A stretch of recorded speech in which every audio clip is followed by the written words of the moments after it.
안녕하세요. 내 인생의 명작 김하준입니다.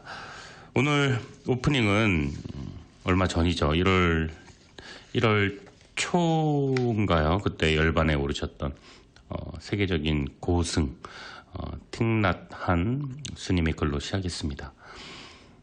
이 틱낫한 스님 글 또 강연 보면은 정말 간결하고 쉬운 언어로 큰 깨침을 주는 그런 좋은 강연을 참 많이 하셨는데 참 안타깝게도 열반에 오르셨네요. 입가에 웃음을 띄우고 마음속에 기쁨이 생길 때까지 먼저 웃으라 합니다. 웃음은 여유와 고요를 불러오고 기쁨을 솟아나게 하는 힘을 가지고 있죠. 많이 웃어야겠습니다. 지금 혹시 인상 쓰고 계신가요? 아니면 무표정으로 계신가요? 아니면 팔짱 끼고 계세요? 네, 많이 웃으면 좋습니다. 한번 웃어볼까요? 이 오프닝처럼 먼저 웃으면 기쁨이 솟아나게 된다고 하잖아요. 재밌고 즐겁고 행복해서 웃는 게 아니라 그냥 웃음으로 얻을 수 있는 웃음의 행복, 그냥 웃다 보면 행복해지는 그런 마법 같은 일. 오늘 저와 함께 제 방송 청취하시면서 경험해 보시길 바라겠습니다. 세상에서 가장 아름다운 화장은 바로 웃는 얼굴이라고 합니다. 누가 말한지 모르겠어요. 저도 개인적으로 이렇게 화장을 좀 진하게 한 그런 분보다는 안 하거나 옅게 하거나 뭐 그런 분 자연스럽게 보기가 좋다는 생각 가지고 있는데, 뭐 화장한 거 가지고 뭐라고 말하기는 좀 조심스럽죠. 그건 개인적인 그거니까. 아무튼 두껍게 화장품 바르고 공들여 거울 앞에 시간 보내는 것보다 더 쉽고 빠르게 아름다워지는 비결은 항상 미소를 머금고 있는 것, 그리고 즐겁게 정말로 행복하게 자주 웃는 것, 그게 아닐까 생각합니다. 뭐 항상 미소를 머금고 있는 사람이 제일 비싸고 귀한 화장품을 얼굴에 바른 사람 아닐까요? 자, 오늘 많이 웃는 하루가 되시길 바라겠고요. 내 인생 명작, 오늘도 2시간 동안 저 역시 방송이 지장이 없는 선에서 웃는 모습으로 오늘 내 인생 명작 소개해드리도록 하겠습니다. 자, 카펜터스 노래 듣고 오겠습니다. Top of the World. 네, 오늘 내 인생의 명작에서 소개해드릴 명작은요, 피터 버거지언, 제임스 린지 공동저서 어른의 문답법. 지난주 2번째 순서에 이어 3번째 오늘 마지막 순서입니다. 지난주 어른의 문답법 2번째 이야기 초급 그리고 중급 대화법 소개해드렸는데, 오늘은 4장, 5장 그리고 6장까지 소개해드리도록 하겠습니다. 4장 상급편. 네, 드디어 우리가 대화법의 상급까지 왔습니다. 네, 진짜 이렇게 공부처럼 대화를 초급, 중급, 상급 하면은 실력이 늘면 얼마나 좋을까요? 좀 도움이 아무래도 될 겁니다. 네, 되길 바랍니다. 논쟁적 대화를 풀어나가는 5가지 기술이 오늘 소개됩니다. 목차를 제가 먼저 읽어드리도록 할게요. 자, 4장 상급편, 어른의 대화, 상급편의 논쟁적 대화를 풀어나가는 5가지 기술, 소주제 읽어드릴게요. 레퍼포트, 규칙 지키기. 그러니까 레퍼포트라는 사람이 있는데 그 사람이 만든 규칙이에요. 상대방의 말을 재정리하고 동의하는 점을 밝히고 배운 점을 언급한 다음 반박한다. 소주제 2번째, 사실 언급 피하기. 사실을 거론하지 않는다. 네, 이 이야기는 이제 제가 따로 더 부연해서 말씀드릴 텐데, 사실을 모든 사람들이 알고 싶어 하는 것은 아니다. 사실 자체를 언급한다고 해서 나아지거나 달라지는 것은 없다라는 이야기입니다. 3번째, 반증 모색하기. 믿음이 잘못될 수 있는 조건은 무엇인가? 4번째, 그래, 그리고. 자, 그래, 그리고. 이거 제목이 재밌죠? 하지만 이라는 말 대신에 그래, 그리고 이 말을 사용해야 한다고 합니다. 5번째, 마지막으로 4장의 마지막은 화 다스리기. 당신을 먼저 알아야 한다. 네. 이런 작은 주제, 소주제 5개로 4장 어른의 대화, 논쟁적 대화를 풀어나가는 5가지 기술, 이렇게 소개를 하고 있습니다. 자, 노래를 듣고 돌아와서 4장 상급편 논쟁적 대화를 풀어나가는 5가지 방법, 소주제 중심으로 자세히 소개해 드리도록 하겠습니다. R. 켈리, Love Letter. 네, 4장 대화의 상급편. 네, 저자가 이 4장에 관련돼서 한 이야기 본문 내용 제가 먼저 간략하게 읽어 드리도록 하겠습니다. 이번 4장에서는 논쟁적 대화를 풀어나가는 5가지 도구와 기법을 배운다. 가장 먼저 알아볼 것은 래퍼포트 규칙으로 상대방의 의견을 경청하는 수준을 넘어 상대방이 말한 것보다 더 명확하게 정리한 다음 반대 의견을 밝히는 규칙이다. 그 다음으로 다소 반직관적인 2가지 기술, 언급 피하기와 반증에 주목하기. 믿음이 옳다는 근거보다 잘못될 수 있는 조건에 주목한다는 것에 주의해서 알아볼 것이다. 또 대화 중에 하지만이라는 말을 아예 하지 않는 법을 알아본다.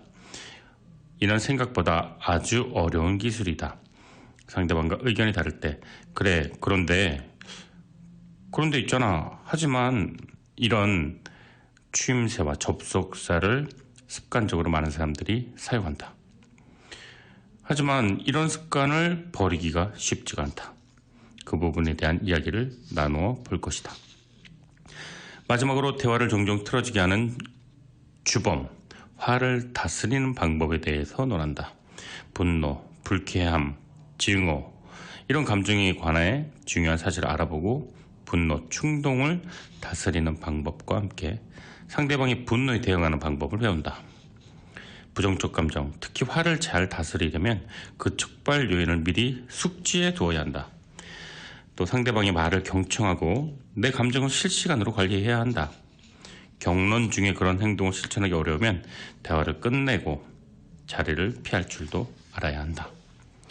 이번 4장에서 소개하는 기술을 상급으로 분류한 이유는 대화 습관을 완전히 바꿔야 하기 때문이다. 3장에서 소개한 중급 기술도 그렇지만 이번에는 조금 더 어렵다. 2가지 다 쉽지 않은 일이지만 정치적, 도덕적 견해차를 극복하는 대화를 하려면 아주 중요한 기술이 상급에 나와 있다. 하지만 어느 기술처럼 충분히 연마하고 배울 수 있고 결국에는 본능처럼 익숙해질 것이다. 마지막으로 이 장에 소개된 기술을 자칫 잘못 사용하면 역효과를 불러올 수도 있으니 서두르진 말자. 앞에서 배운 중급 기술에 숙달된 다음에 상급 기술의 구사를 시도할 것을 권한다. 샘 헌트 하우스 파티 듣고 돌아왔습니다. 먼저 4장 소주제 첫 번째 래퍼포트 규칙 지키기 말씀드리겠습니다. 게임 이론가라고 해요. 래퍼포트. 아나톨 래퍼포트라는 이 게임 이론가는 대화 중 반대나 비판을 제기하기 전에 지켜야 할 규칙을 제시했습니다. 그게 이제 오늘날 래퍼포트 규칙이라는 이름으로 잘 알려져 있는데 이 방법은 상대의 견해를 왜곡하고 과장하는 그런 버릇을 고쳐주는 처방법이라고 하는데 래퍼포트 규칙의 순서를 책에서 이렇게 정리를 해놨습니다. 제가 읽어드릴게요. 규칙 첫 번째, 우선 상대방의 견해를 명쾌하고 정확하게 재정리해서 상대방에게 내가 하고 싶었던 말을 나보다 더 잘 정리했네 라는 말이 나오게 만든다. 2번째, 내가 동의하는 점을 조목조목 밝히고 특히 상대방 견해가 일반적으로 널리 인정되는 사실이 아니라면 더욱 그렇게 한다. 3번째, 상대방에게서 배운 점은 반드시 언급한다. 4번째, 이 모든 과정이 끝난 다음에야 한마디라도 반박하거나 비판할 자격이 생긴다. 물론 그 래퍼포트 규칙 지키기는 쉽지 않다고 그래요. 특히 대화를 막 할 때는 그거 언제 하고 있습니까? 그런데 다들 그런 경험 있으실 거예요. 이런 래퍼포트 규칙을 지키면 대화가 훨씬 부드러워지죠. 그래 나 그거 몰랐는데 오늘 또 하나를 배웠네 이러면 상대방이 어깨뽕이라고 그러죠. 으쓱해지는 그런 효과를 낳을 수가 있어요. 이 규칙의 효과를 이제 구체적으로 책에는 이렇게 나오는데 제가 책 본문 내용 또 한번 읽어드릴게요. 먼저 상대방의 견해를 명확하게 재정리하면 내가 상대방의 견해를 이해하려고 진심으로 노력했다는 것을 어필할 수 있다. 또 내가 동의하는 점을 조목조목 밝힌다는 규칙을 지키면 상대방과의 공통점을 부각할 수 있다. 특히 정치, 종교, 도덕 문제에서 상대방과 의견이 갈릴 때 중요한 점이기도 하다. 그래야 공동의 기반을 다지고 협력의 틀을 유지할 수 있다. 또 합의점을 명확히 함으로써 대화가 막히거나 분위기가 과열될 때 합의점을 되돌아보고 라포르를 형성할 수가 있다. 라포르 여러분 기억나시나요? 우리 첫 번째 어른의 문답법에서 이게 라포르. 날씨가 너무 좋아요. 그 가방 어디서 사셨어요? 막 이런 어떤 그 스몰톡을 라포르라고 하죠. 이 라포르가 형성되어 있는 사람과 단도직입적으로 말을 하는 사람, 이 두 부류의 대화의 마지막은 완전히 확연히 다르다고 했죠. 그래서 라포르를 형성해서 앞으로 나아갈 수가 있다고 합니다. 그러니까 이 레퍼포트 규칙을 꼭 이용을 하시면요. 끝으로 상대방에게 배운 점을 언급하는 이 세 번째 규칙은 상호 학습과 존중의 자세를 권하는 효과가 있다고 합니다. 레퍼포트 규칙은 상호 존중 또 열린 자세를 보여주기 위한 건데 상대방이 그것에 화합하지 않더라도 이 규칙은 협력의 어떤 틀을 유지하고 내가 상대방 의견을 중시한다 이런 것을 보여주는 그런 좋은 효과가 있다고 합니다. 또 레퍼포트 규칙에는 본보기 보이기, 경청하기, 메신저 잠재우기 이런 각종 그동안 배웠던 이 잔기술들 전략이 낫겠네요. 잔기술보단 이 참 많이 들어가 있습니다. 다른 방법이나 연기해서 사용하면 더 원활하고 깊이 있는 대화가 가능하다고 하니까요. 레퍼포트 상대방 이야기를 동조하고 그 다음에 요약하고 그리고 내가 배웠던 부분을 반드시 난 이걸 배웠어 라고 말해주는 것 아주 효과적일 것 같습니다. 네, 4장 상급편 논쟁적 대화를 풀어나가는 5가지 기술. 두 번째 소주제 사실 언급 피하기. 본문 내용 소개해 드릴게요. 우리는 근거를 바탕으로 믿음을 형성하는데 서투르다. 믿음이 틀렸다는 걸 확인하기보다는 옳음을 확인하는데 주력하는 성향이 있기 때문이다. 근거를 제대로 접하지 못해서가 아니라 사람은 누구나 이미 가졌거나 갖고 싶은 믿음을 뒷받침하는 근거만 뽑아서 그걸 바탕으로 믿음을 형성하는 그런 성향이 있다. 또 대부분은 믿음을 먼저 형성한 다음 그 믿음을 뒷받침하는 근거와 논거를 찾아 나서곤 한다. 창조론이 거기에 딱 부합하는 예이다. 진화의 증거는 과학적으로 논란의 여지가 없을 만큼 압도적이지만 미국인의 34%는 진화론을 전혀 믿지 않는다. 그리고 단 33%만이 인간을 비롯한 생명체가 오로지 자연적인 과정에 의해 진화됐다는 믿음을 표명한다. 예외를 제외하면 진화에 관한 증거나 설명을 접하지 못했기 때문이 아니다. 이 믿음에는 증거와 무관한 각종 요인이 자리하고 있다. 이를테면 도덕성. 창조론을 믿거나 믿는 척하면 도덕적인 사람이 된다는 교회 안에서 된다는 생각. 혹은 사회적 요인. 자신이 속한 교회, 공동체에서 누구나 그렇게 믿거나 아니면 믿는 척을 하고 있으며 진실을 아는 것보다 타인과의 융화가 더 중요하다는 것. 이런 각종 요인이 이성적 사고를 압도하는 경우라 볼 수 있다. 도덕적, 사회적 믿음이나 정체성 차원의 믿음을 바꾸려고 할 때 근거나 사실을 제시하는 행동은 거의 도움이 되지 않는다. 믿음에 반하는 근거를 제시받으면 오히려 믿음을 더 확신하게 되는 역효과가 나타남을 잊지 말자. 역효과가 일어나면 상대방이 기존 믿음을 한층 더 고수하고 대화는 교착되고 결국 우리의 대화 노력은 헛수고가 된다. 이 역효과를 유발한 주범은 다름 아닌 아이러니하게도 사실이다. 근거가 사람의 생각을 바꾸지 못하는 데는 여러 가지 심리적, 사회적 이유가 있지만 가장 중요한 이유는 선한 사람이 되려는 마음이 크다는 것이다. 그래서 객관적 사실보다는 주변 사람에게서 받은 영향의 믿음의 내용이 훨씬 크게 좌우되는 것이다. 예를 들면 백신 반대론자들은 좋은 부모가 되는 것이 무엇보다 큰 관심사인 사람들이다. 그리고 자연은 좋고 인공은 나쁘다와 같은 각종 믿음의 기초에서 백신에 대해 잘못된 믿음을 품고 좋은 부모가 되려면 백신 거부가 대단히 중요한 문제다라는 결론에 이른 사람들이다. 만약 자기 자녀에게 백신 접종을 했는데 뭔가 잘못된다면 부모로서 그런 선택을 한 자신을 어떻게 용서할 수가 있겠는가? 하지만 만약 자기 생각이 잘못이었고 생명을 구할 수도 있는 예방 조치를 자녀에게 해주지 않은 셈이라면 그건 오히려 더 큰 문제다. 결론적으로 상대방에게 사실을 제시하면 당연히 의견을 바꾸리라 생각하기 쉽지만 그런 일은 거의 절대 일어나지 않으니 주의해야 한다. 네, 이상으로 사실 언급 피하기 본문 내용 읽어드렸는데 그 솔루션으로 이런 항목이 나와요.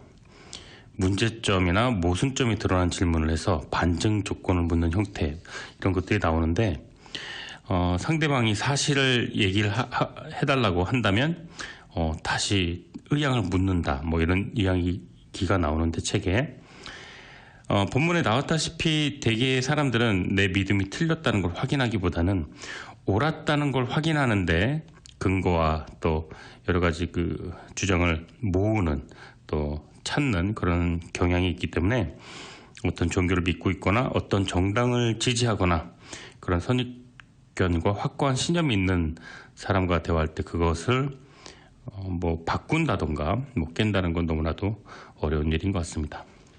사실을 말하려고 해도 그 사실을 받아들이고 대화로 풀어나가는 계기가 되는 게 아니라 오히려 본인의 믿음을 훼손하는 혹은 뭐 본인의 정체성을 또 망가뜨리는 그런 이 사람은 적이다, 이 사람은 반대파다 뭐 이렇게 여기기 때문이죠. 여러분도 살면서 종교, 신념, 이념, 정당, 정치, 뭐 지역색 이런 것과 관련된 대화 많이 해보셨죠? 친구든 뭐 어른이든 동생이든 이런 대화 많이 했을 텐데 어떠셨는지요? 네, 상대방이 생각을 바꾸거나 어떤 대화에서 그 대화를 통해서 그 어떤 뭔가의 깨침이 그 순간에 즉석에서 상대방이 있었던 그런 경험이 있는지 궁금하네요. 본인은 있었는지 또 그것도 궁금하네요. 저는 저도 없었고 상대방도 생각을 바꾼 적이 없었고 저도 생각을 바꾼 적이 없었습니다. 저는 뭐 어떤 그게 없어요. 뭐 고향 같은 경우도 그냥 서울에서 태어났었고 지지하는 어떤 뭐 색깔이라든가 이념, 뭐 종교 이런 것들이 딱히 뭐 아주 굳은 신념이 없었기 때문에 좀 방송으로 해도 편한 주제는 아니네요. 이 어른들의 대화법에 밝힌 상급자 표현은 제 생각입니다. 이 책의 저자들에겐 죄송한데 정치, 종교, 뭐 지역 뭐 이런 것과 관련된 대화는 아무리 자신이 있어도 조심히 다루거나 자신이 별로 없다면 아예 그 근처 언저리에 가는 대화도 조금 이렇게 피하는 게 낫지 않을까 그런 아주 소심하고 수동적인 입장의 의견을 내어놓습니다. 자, 노래 듣고 돌아올게요. 킹 프린세스. 네, 이번에는 사장 상급편에 나온 소주제 반증 모색하기를 소개해 드릴 텐데 이 책 중에서 제가 제일 재밌었던 부분이 이 부분이에요. 기대해 주셔도 좋습니다. 흥미롭게도 예시가 트럼프 관련된 대화가 나왔는데 트럼프 이런 참 할 얘기가 많습니다. 예전에 제가 바이든 대통령 그 자서전 할 때도 어떤 방송국에 연락도 오고 제가 또 이야기를 많이 들었는데 이제 저는 트럼프 자서전도 했었어요. 네, 오바마도 했었고 바이든 뭐 힐러리도. 근데 이 정치가 그런 것 같아요. 본인이 지지하지 않는 사람에 대한 주제가 뭐 조금이라도 미화된다고 느끼면 이렇게 아주 굉장히 거부 반응을 나타냈었는데 트럼프 미워하다 정드는 스타일. 네. 은근히 또 하는 게 또 이렇게 귀여운 면도 있습니다. 네, 여기까지 하겠습니다. 자, 이 책에서 트럼프에 관련된 예시는요, 대화가 나왔는데 트럼프가 나온 건 아니고요. 원문 그대로 제가 소개해 드릴게요. 이 대화에 소개된 DB라는 분은 이 저자 피터의 아버지 친구라 그래요. 제가 사전에 이제 설명 좀 드리자면 보수 성향 60대고 시니어 빌리지에 거주한, 그러니까 시니어 빌리지 그 은퇴자 마을이라고 이제 리타이어 하신 분들이 이제 거주해서 사는 이제 노인 아파트 같은 개념인데, 우리는 이제 주로 이제 시리에 사니까 뉴욕 뉴저지는 많이 없는데, 좀 이렇게 컨트리 쪽 가면은 미국 주 중에서도 어떤 하나의 군락을 이용해서 이제 마을 촌이 다 이렇게 리타이어 그 빌리지를 구성하고 있는 그런 타운이 있습니다. 거기에 사는 보수 성향 60대 아버지 친구와 이제 대화를 한 이야기가 이제 간략하게 소개되는데, 너무 공감이 너무너무 공감이 됐습니다. 자, 지금 책에 나온 본문 그대로 제가 소개를 해드리겠습니다. DB는 이제 아버지 친구죠. 그 DB, 피터 이렇게 두 분이 대화 제가 읽어드리겠습니다. DB. 언론이 편파적으로 트럼프를 공격하는 게 너무나도 명백하잖아. 인정을 못하는 거야? 아니면 아예 그런 생각 안 하는 거야? 피터. 저는 어느 쪽도 아니에요. 그냥 가장 전형적인 예가 뭘까? 그냥 그게 궁금한 거죠. 어떤 예가 있을까요? DB. 말했잖아. 그 러시아 뭐 어쩌고저쩌고 하는 그거 다 개수작이야, 헛소리라고. 아무튼 간에 그 진보 언론들이 다들 이 트럼프 못 잡아먹어 한다리라니까. 가로 열고, DB는 트럼프에게 제기된 러시아 관련된 혐의가 모두 거짓인 이유를 몇 분간 장황하게 설명했다. 피터. 그럼 아저씨 생각이 바뀌려면 어떤 조건이 필요할까요? 그러니까 트럼프가 대선 전에 러시아와 사전에 공모한 게 사실임을 드러난다면, 아저씨가 수긍할 수 있는 그 근거가 드러난다면 어떤 게 있을까요? DB. 내가 지금 여지껏 말했잖아. 그거 다 거짓말이라니까? 피터. 아니요. 가상의 상황을 생각해 보자는 거죠. 어떤 근거가 나오면 아저씨가 수긍할 수 있을까요? 아저씨가 설득될 만한 근거는 무엇일까요? DB. 근거가 있을 수가 없지. 다 거짓말인데. 피터. 제가 설명을 잘 못한 것 같은데 이렇게 한번 여쭤볼게요. 만약에 그러면요, 위키리크스에서 트럼프 캠프의 고위 관계자가 쓴 이메일을 입수해 공개했는데 러시아와 공모한 사실이 자세히 나와 있는 거예요. 자, 그럼 이제 믿으시겠어요? DB. 아니, 당연히 그건 위조한 거겠지. 위키리크스가 돈 받아 먹은 거겠지. 진보놈들한테. 피터. 그럼 다른 출처에 또 다른 이메일이 유출되는데 역시 그런 똑같은 사실이 다른 출처에 뭐 ABC 뉴스 같은 데다 담겨 있다면 어떡할까요? DB.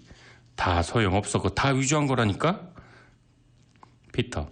자, 그러면요, 만약에 푸틴 러시아 대통령이 TV에 나와서 대선 전에 트럼프와 공모했다고 전 세계에 발표한다면 그러면은요, 믿으시겠어요?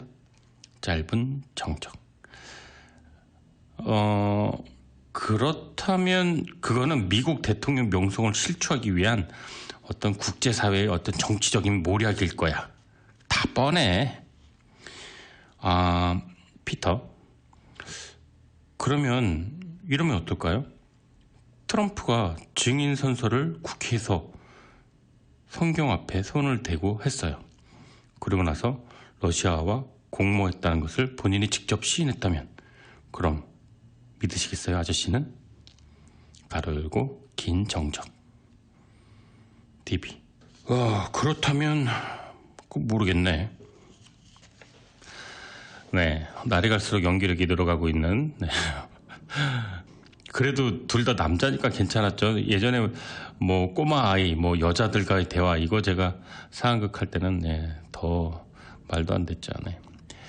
보신 바와 같이 이 아버지 친구라는 60대 보수 성향의 시니어 빌리지에 거주하는 이분은, DB라는 이분은 우선 트럼프 지지자였습니다. 그래서 트럼프 관련 기사와 주장은 다 진보 언론에서 지어낸 거짓이라는 믿음을 바탕으로 어떤 팩트나 근거가 나와도 흔들림이 없는 신념을 고수했습니다.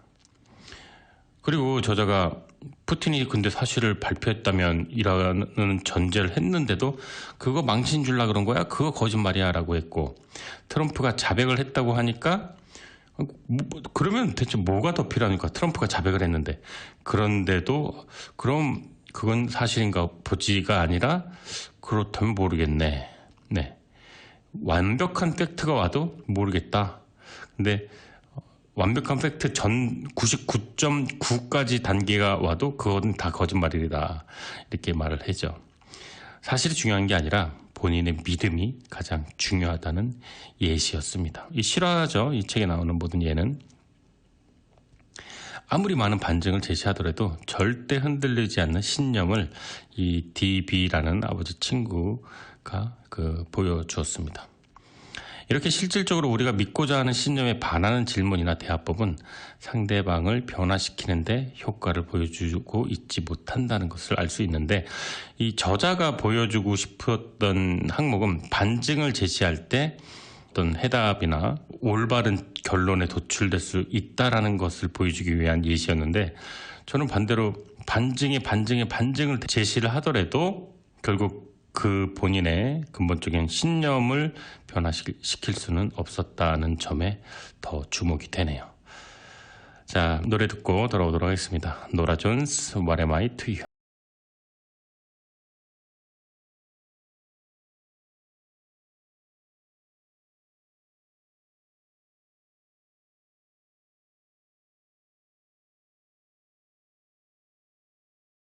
주제, 그래, 그리고. 제목이에요. 소주제. 그래, 그리고가. 절대로, but, 이런 말 부정, 그런데, 하지만 이런 접속사 사용하지 말 것을 권합니다. 본문 내용은요, 미국 대표적인 코미디 장르 스탠드 코미디 아시죠? 이렇게 서서 막, 우리 스타일은 좀 안 맞죠. 네. 우리는 더 상황극을 좋아하는데, 혼자서 이렇게, 얼마나 떨릴까요? 혼자서 그 많은 대중들 앞에서.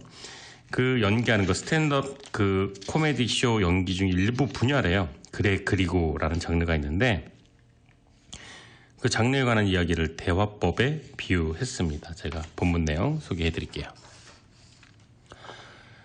대본 없이 진행되는 즉흥 연기에서 yes and 기법이란 다음과 같다. 한 배우가 뭐라고 아이디어를 내놓으면 다른 배우는 일단 맞장구 친 다음에 자기 아이디어를 덧붙여 나간다. 가령 한 배우가 이렇게 말했다고 치자. 와, 하늘에 별이 이렇게 많은 거 처음 봐. 이때 상대 배우가 할 일은 하나다.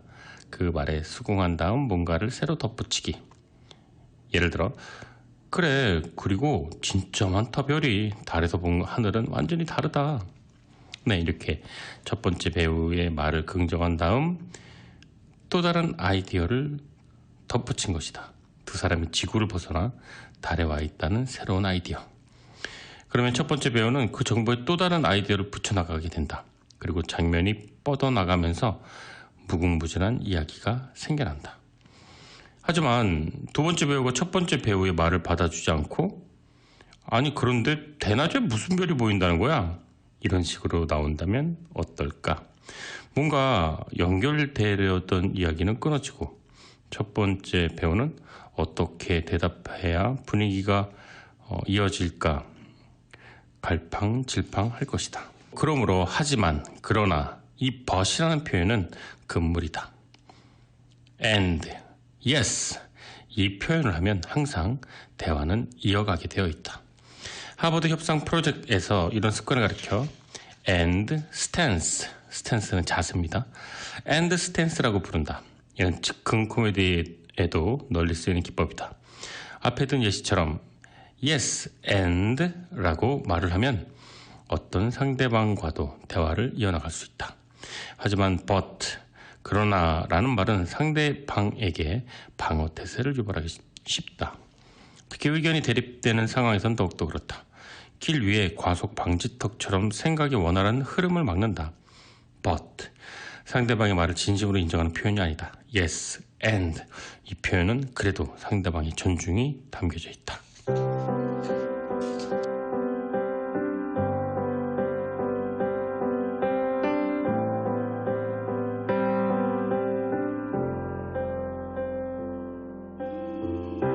Choose You, 라이언 달링 부른 곡입니다. 지금까지 피터 버거지언, 제임스 린지 공동저서 어른들의 문답법 세 번째 이야기 대화의 방법 4장 상급편 일부 순서 소개해 드렸습니다. 저는 잠시 후에 6시 내 인생의 명작 2부 오늘 주제 다시 이제 4장 했으니까 5장 6장 이어나가도록 하겠습니다. 저는 잠시 후에 6시 정각에 돌아오도록 하겠습니다. 네, 매주 토요일 오후 5시부터 7시까지 2시간 동안 진행되는 내 인생의 명작, 오늘 주제는 어른의 문답법입니다. 내 인생의 명작 추천해 주고 싶은 도서, 또 사연, 의견 있으신 분은 am1660h gmail.com으로 이메일 보내주시기 바라고요. 저희 방송국 이름 am1660 그리고 김하준의 하준 h gmail로 이 메일 보내주시면 제가 소개해 드리도록 하겠습니다.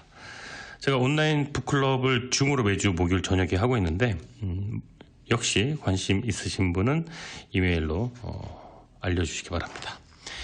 내 인생의 명작 1부 순서는 논쟁적 대화를 풀어나가는 5가지 기술 상급편 다뤄보았고요. 또 마지막 하나가 남았는데 미처 다 소개를 못 해드렸어요. 화 다스리기, 나 자신을 알자. 넘어가서 본문 내용 제가 한번 읽어드리도록 하겠습니다. 1970년대부터 감정에 관한 연구를 선도해온 심리학자 폴 에크먼은 분노는 분노를 낳는다 라고 했다. 분노는 사람의 마음속에서 그리고 두 사람 사이에서 순환하며 증폭된다는 뜻이다. 그래서 대화 참여자 중에 한 명이라도 화를 내면 상황은 다른 사람에게까지 전이된다.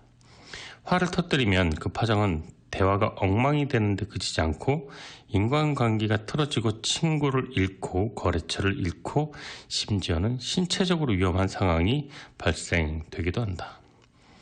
대화 상대 혹은 대화 그 자체에 따라서 답답하거나 화나거나 경로가 치밀 수도 있다. 만약 어른스럽게 행동하기 어려울 만큼 심기가 불편해지면 그냥 대화를 끝내고 자리를 피하는 것이 현명하다. 화가 치밀 때 입을 열면 평생 후회할 말을 남기게 된다. 화를 피하거나 이겨내려면 나 자신과 대화 상대의 화를 알아채야 한다. 다행히 화를 원만하게 다룰 몇 가지 방법이 있다. 의견이 갈리는 대화를 할 때 분노의 작동 원리를 아는 게 중요하다. 저자가 소개한 화에 관한 4가지 사실 제가 소개를 해드리도록 하겠습니다. 화는 판단력을 흐리고 대화를 엇나가게 한다. 화는 자신을 정당화하려는 경향이 있다. 화에는 불응기가 있는데 불응기란 생리학에서 세포가 특정 활동을 반복할 수 없는 상태를 말한다. 보다 정확하게 말해서 흥분 이후 휴식 상태로 돌아왔을 때 다음 자극에 반응하지 않는 기간을 말한다. 그러니까 불응기라는 거는 너무 화가 나서 멍해질 때 아무 생각 안 들고 우리 흔히 배는 게 없다고 그러죠. 이 불응기가 배는 게 없는 기간이 불응기가 아닌가 생각이 드는데 화를 화로 받지 말 것. 남 탓을 절대로 하지 말라. 화가 난다는 것은 내 안에서 나오는 것이지 다른 사람이 나에게 준 것이 아니다라는 것을 이제 기억해야 될 겁니다. 이 책에는 화가 났을 때 행동해야 되는 어떤 방법, 절차가 나와 있는데 첫 번째, 관찰, 침묵, 경청, 사과, 그리고 가장 마지막에 중단. 다시요. 관찰, 침묵, 경청, 사과, 그리고 마지막 중단. 내가 화를 냈거나 아니면 다른 사람이 화를 냈거나. 근데 책에서는 이제 주로 타인의 화를 관찰하는 거죠. 그리고 이 사람이 나를 몰아붙이거나 뭔가 자기를 대변할 때 침묵하고 경청하는 것. 그리고 마지막에 본인의 진심이든 아니든 마지막에 사과. 그리고 여기서 다시 시작하기는 어려우니까 이제 중단. 좋은 것 같아요. 관찰, 침묵, 경청, 사과. 그리고 중단. 같이 싸우면 절대 안 되는 것 같아요. 뭐 어떤 감정으로 분노가 일어나서 상대방이 길길이 날뛰고 막 나를 비난하는데 내가 뭐 너는 뭘 잘했냐라고 말을 하는 건 정말 어리석은 짓이죠. 침묵, 경청, 사과. 네, 정말로 격하게 공감이 됩니다. 이 침묵과 경청과 사과 다음에 중단은 이 과정 다음에 자 이제 내가 미안하다고 했으니까 이제 상대방이 수긍을 했습니다. 그런데 그거 그렇게까지 말하는 건 하고 뭔가 이어지는 순간 다시 불씨가 남아서 터진다는 거죠. 그래서 마지막은 중단입니다. 자, 노래 듣고 돌아오도록 하겠습니다. 스페어 메리 딕비. 네, 이제 5장 전문가 편, 이제 상급이 끝났고 5장 전문가 편 시작하도록 하겠습니다. 생각이 닫힌 사람을 상대하는 6가지 기술, 이렇게 나와 있는데요. 이번 편 목차는 소주제 먼저 말씀드릴게요.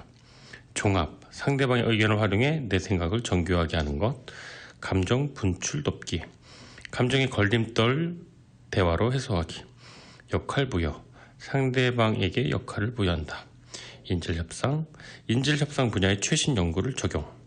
한계 파고들기, 실천할 수 없는 믿음을 주장하는 사람과 대화하기. 역개입 전략, 상대방이 내 믿음에 개입하려고 할 때 반증하기. 네, 두 번째 주제, 소주제, 감정 분출 돕기. 네, 본문 내용 한번 읽어드리도록 하겠습니다. 친구 간에는 감정을 분출할 필요가 있을 때도 있다. 친구에게 마음속을 다 털어놓게 하고 들어주는 것도 좋다. 이해하는 데 주력하고 퇴로를 만들어주자. 또 친구가 잘못 알고 있게 놔두고 따지지 말고 말 끊지 말고 계속 들어주자. 왜 그래야 하냐면 사람은 때로 자신의 감정을 들어줄 사람이 필요하기 때문이다. 친구가 말을 그치면 주제를 더 파고들거나 대화를 계속 이어나가는 유도 반응을 보이자. 가령 이를테면 더 얘기해줘. 이렇게 계속 궁금하다는 것을 어필한다. 이 과정에서 가장 유용한 경우는 친구가 감정이 너무 격해져 논의에 충실히 임하지 못하거나 대화 진행이 원만하지 않을 때다. 대개 어떤 논제를 중심으로 대화를 몇 번 해보고 나면 감정 분출이 도움이 될지 느낌이 올 것이다. 참고할 만한 신호로는 우선 호된 비판, 과도한 일반화, 비난이 반복되는 경우다. 현재로서는 대화가 불가능하고 친구는 단지 하소연할 상대방이 필요하다는 신호일 수 있다. 그러면 우리는 이렇게 물어보면 된다. 그 이야기를 하면 너의 기분은 어떠니? 그리고 다시 친구의 이야기를 가만히 들어보자. 따지지도 반박하지도 의문을 제기하지도 말고 그냥 듣자. 친구에게 감정 분출 기회를 줄 때는 아무리 많이 주어도 지나치지 않는다. 친구가 일단 하고 싶었던 말을 다 하고 나면 나는 더 듣고 싶은데 라고 대화를 심화하고 연장하도록 해도 좋다. 친구가 만약에 나 할 얘기 다 했어 라고 말을 한다면 정말? 이라고 물어본 다음 또 듣자. 그런 다음에 질문을 해야 친구가 편하게 대답을 한다. 대화를 연장하는 시도는 또 모두 해보았고 친구가 더 할 말이 없는 게 확실하다면 바로 이 앞장에서 배운 레퍼퍼프 규칙을 실행한다. 먼저 친구가 한 말을 정리하고 그 말이 내가 정리한 것이 맞는지 확인하고 정확히 표현했다고 하면 내가 동의하는 점을 친구에게 이야기해준다. 마지막으로 내가 이 이야기로 배운 점을 언급한다. 그리고 마지막 레퍼포트의 규칙 4번. 반박이나 비판은 하지 않는다. 1, 2, 3번까지만 친구에게 말을 해준다. 상대방에게 감정 분출 기회를 주고 나서 반박이나 비판을 하는 행위는 절대 금지다. 감정 분출 돕기는 결국 장시간에 걸친 고도의 라포르 형성 활동으로 볼 수 있다. 마치고 나서는 상대방이 그 다음 대화의 방향을 잡도록 가만히 기다리는 게 최선이다. 중간에 할 얘기가 없거나 대화에 공백이 있다고 쓸데없는 이야기를 굳이 할 필요는 없다. 친구에게 감정이나 이념과 관련된 속마음을 풀어놓을 기회를 주면 친구는 분노 또는 답답함을 터뜨릴지도 모른다. 친구의 분노에 적절히 대처하거나 필요하면 자리를 뜰 마음의 준비도 해야 한다. 이 기법이 임상심리사나 전문 상담가의 치료와 비슷해 보인다면 그럴만도 하다. 밀접한 연관이 있다. 주의할 점은 전문 상담가가 아니라면 절대 상담가 역할을 해서는 안 된다. 그러면 대화와 인간관계, 더 나아가 상대방의 정신건강에 악영향을 줄 수 있다. 그저 관심과 공감, 인내심을 가지고 상대방의 말을 들어주기만 하자. 네, 맨하탄에서 제인님이 신청해 주신 곡이었어요. 폴킴, 모든 날, 모든 순간. 이어서 나온 곡은 퀸즈에서 김정환님이 신청해 주신 곡 션 맨댄스의 곡이었습니다. Show You 이어서 듣고 왔습니다. 나는 정치나 종교나 철학 문제 의견이 다르다고 하여 그 점이 친구와 거리를 두어야 할 이유가 된다고 단 한 번도 생각해 본 적이 없다. 네, 토마스 제퍼슨이 윌리엄 해밀턴에게 1800년도 4월 22일에 쓴 편지입니다. 토마스 제퍼슨은 미국인이 가장 존경하는 정치인 중에 한 명이죠. 독립선언문을 기초한 미국 건국의 아버지라 불리우는 위인이고 지난주 내 4장 중국편에 나왔었죠. 친구가 모르는 채로 그냥 두어라. 그때 나왔던 말이기도 합니다. 세상 어떠한 진실도 어떠한 논제도 친구 관계를 절단시킬 만큼 중요한 논제는 없다. 네. 종교, 신념, 지지하는 정치, 정당 이 모든 게 달라도 친한 친구 관계가 될 수 있다는 것. 그것이 친구고 그것이 내가 힘들 때도 함께하고 기쁠 때도 함께하고 싶은 친구 관계의 본질이다 라고 했습니다. 본문 6장 마지막 편 이념가와 대화하는 두 가지 핵심 기술 편인데요. 이 책 가장 마지막에 아주 짧게 소개된 부분이기도 합니다. 그 이름하여 달인. 네. 이름이 너무 대단하죠. 달인. 네. 두 가지 핵심 기술 소주제에 대해 소개해 드리도록 하겠습니다. 소주제 첫 번째 이념가를 대화 상대로 마주하기. 상대의 도덕적 인식 원리를 이해한다. 두 번째 도덕적인 프레임을 바꾼다. 다른 도덕적인 언어를 구사한다. 네. 이 책에서 말하는 이념가는 자신의 마음을 수정할 의향이나 여지가 없는 사람을 뜻한다고 해요. 무시무시하네요. 네. 이념가랑 어떻게 대화를 하고 어떻게 생각을 변화를 만들 수 있을까요? 아직 자신이 없는데요. 아직이 아니라 이념가가 아니라 상급이나 중급도 버거운데요. 이 이념가와 대화를 시도해도 대화가 이루어지기 쉽지 않다. 저자가 또 솔직하게 말을 합니다. 왜냐하면 대개의 이념가들은 메시지를 전달하기를 좋아하고 일방적인 연설을 좋아하기 때문이다 라고 말합니다.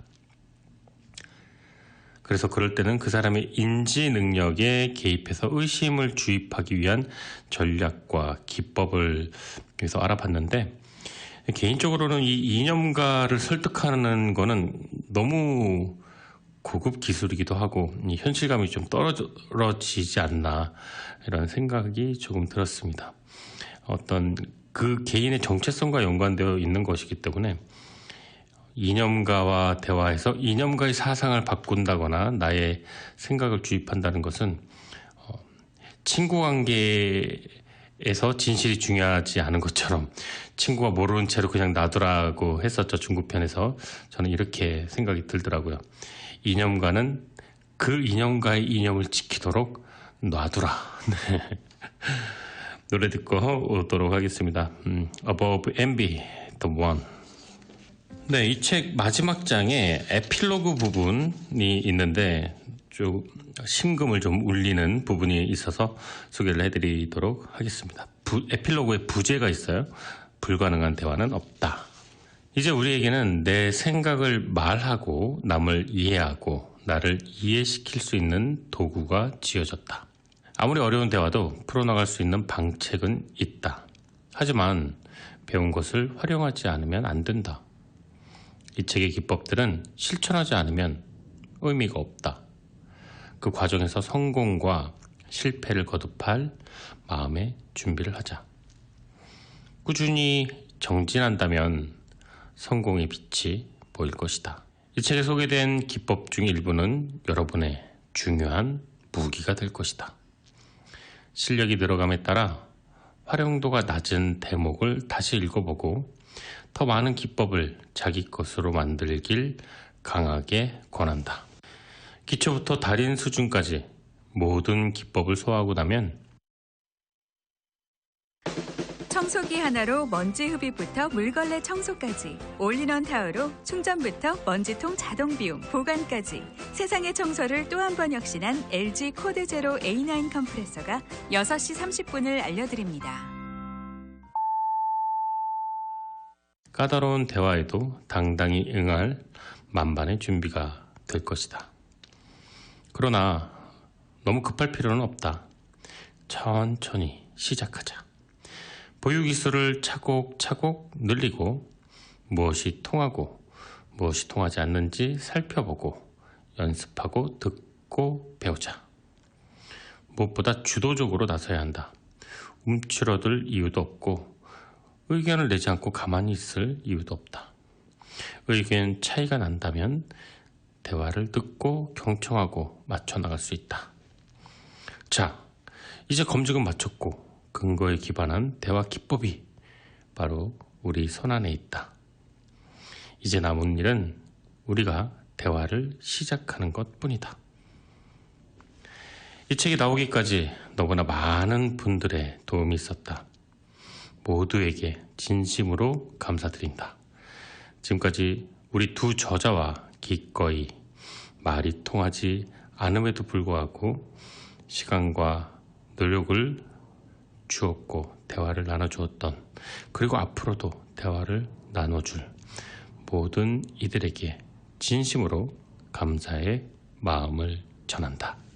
네, 릴라 제임스 Fall for You 듣고 돌아왔습니다. 대화는 세상을 돌아가게 만듭니다. 전쟁을 중단시키기도 하고 전쟁을 시작하게도 만듭니다.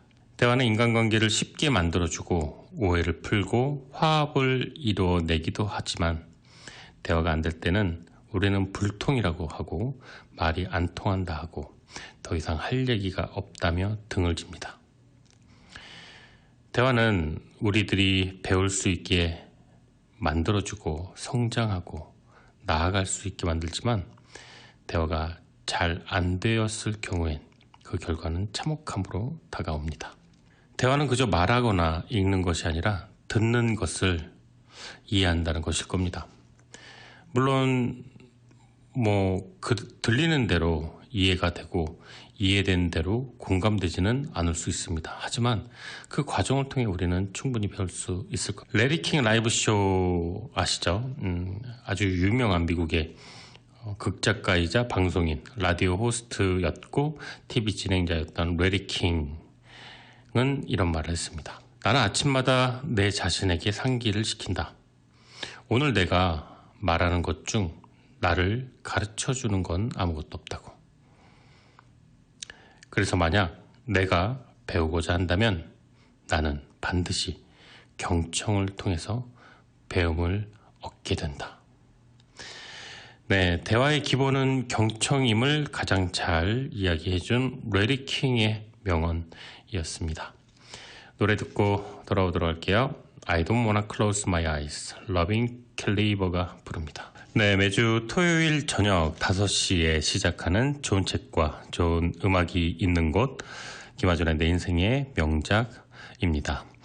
오늘 함께 나누었던 명작은요, 피터 버거지언, 제임스 린지 이 두 분의 공동저서 어른의 문답법이었습니다. 네, 이제 마쳐야 될 시간이 되었는데요. 3주에 걸쳐서 했어요. 오래간만에. 예전에 기억나요. 타이탄의 도구들 이후로 이렇게 또 아주 세분화해서 좋은 책은 또 나눠서 이렇게 쪼개서 하는 게 정말 효과적이다라는 생각 다시 한번 해봅니다. 오늘 상급 전문가 달인 대화 이 4장, 5장, 6장을 끝으로 어른의 문답법 3주간에 걸쳐 소개해드린 오늘 마지막 순서였어요. 아쉽지만 어떻게 현명하게 대화하는 방법에 참고가 되셨는지 모르겠어요. 얼굴 붉히는 대화는 이제 그만 어른답게 성숙한 대화로 어떤 대화를 자체를 즐기고 어떤 누가 옳다, 누가 틀리다 이거를 논하지 말고 대화 자체의 즐거움과 어떤 기쁨을 누릴 수 있는 사람들이 되었으면 좋겠습니다. 쉽지 않죠. 쉽지 않지만 경청하고 또 여러 가지 기술들 기억나네요. 라포르 형성, 이제 스몰톡이죠. 그다음에 어떤 내가 당신에게 공감하는 점, 그리고 내가 당신에게 어떤 배운 점 이런 거 얘기를 이렇게 열거하는 레퍼포트 규칙, 이런 생각이 납니다. 우선은 기본적으로 상대방을 존중하는 것이겠죠. 내가 당신 이야기를 잘 듣고 있어요. 당신 이야기는 참 도움이 됩니다. 그리고 이제 라포를 형성하는 것처럼 이렇게 어떤 목적의식만 가지고 있는 게 아니라 이제 친근감 있게 스몰톡도 유지하면서 물고 뜯는 개싸움은 이제 그만. 개싸움이 이 책 부제입니다. 이제 어른답게 성숙한 대화로 우리는 할 수 있을 겁니다. 자, 저는 다음 주 토요일 5시에 다시 정말 더 좋은 책으로 매주 이렇게 더 좋은 책이 나오면 얼마나 더 좋은 책이 많이 나올까요? 명작이니까요. 자, 지금까지 내 인생의 명작, 저는 김화준이었고요. 오늘 어른의 문답법 마지막 편이었는데 1부, 2부, 3부까지 3번에 걸쳐서 여러분과 함께 어른들은 과연 어떻게 대화를 할 것인가에 대해서 알아보았습니다.